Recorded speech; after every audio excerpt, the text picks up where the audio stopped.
My learnings from the recent concluded Reliance annual general meeting speech.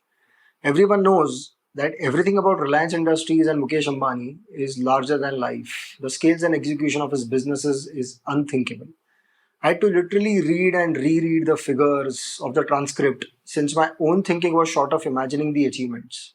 More importantly, the oldest business of textiles, oil, and petrochemicals, they were given, they were spoken of at the end. They were given the last preference in the AGM. The newest businesses got the preferred and the largest mind space in the AGM. Now, to talk about the numbers, consolidated EBITDA of Reliance Industries was 1.5 lakh crores. 1.5 lakh crores consolidated EBITDA.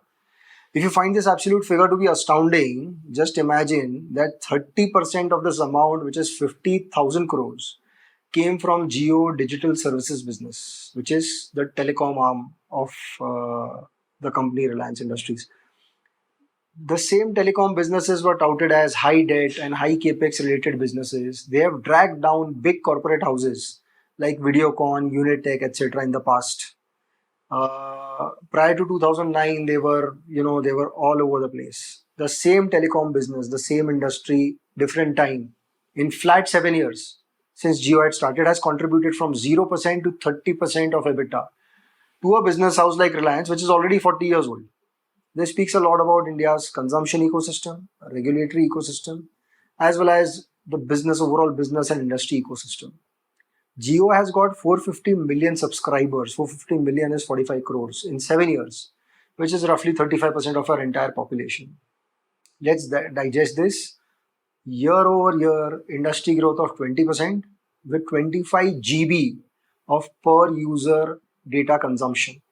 These figures speak a lot about the fast technology adaptation by the Indian masses, because Jio is all about masses. The Indian masses, which are otherwise touted as poor and illiterate, they are consuming 25 GB of data. The masses of India have made Jio the number one telecom operator in the country.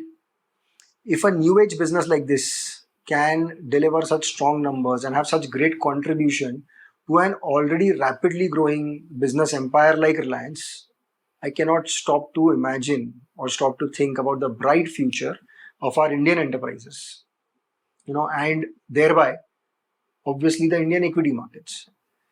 Of course, Reliance is an aggressive player. Any of the businesses it enters, it just creates a disruption. Hence, we cannot draw an apple-to-apple comparison of Reliance Industries or what it has achieved with others. But what needs to be focused on is that this all is happening in the market called India. This is the power of Indian domestic market. As much as the power of execution which Reliance has, the power of consumption is there in the Indian domestic markets. A business which is clean and offers good value proposition to the consumer can become the top player of the country. The regulatory and the industry ecosystem, the market potential in India will make it possible for all the companies, all the players which are offering a strong value proposition, an astounding opportunity to growth. These companies can enjoy unprecedented growth, which obviously will translate into growth of the Indian equity markets.